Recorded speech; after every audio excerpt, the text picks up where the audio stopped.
Hi යාළුවනේ. ඔයාලා හැමෝම හොඳින් නේද?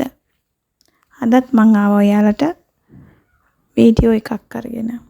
යාළුවනේ ඔබ මේ දකින්නේ බේරුවල ප්‍රදේශයේ කෙච්චි මලයි යන නමින් හැඳින්වන ස්වභාවික වෙරළ හා වරාය.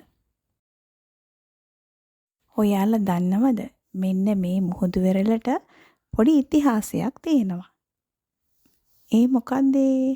එන්නේ ඒක තමයි යාළුවනේ ක්‍රිස්තු වර්ෂ 920 පමණ අරාබි මුස්ලිම් වෙළඳුන් ලංකාවට පැමිණි ස්ථානයක් ලෙස තමයි මේ වරාය ස්වභාවික වරාය හැඳින්වෙන්නේ.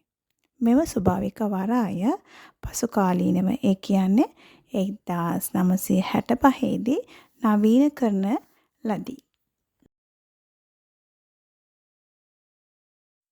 එහෙනම් යාළුවනේ ඔයාලා අද අලුත් දෙයක් ඉගෙන ගත්තා, දැකගත්තා කියන හැඟීමෙන් මම ඔයාලගෙන් සමුගන්නවා. Thank you. Good night.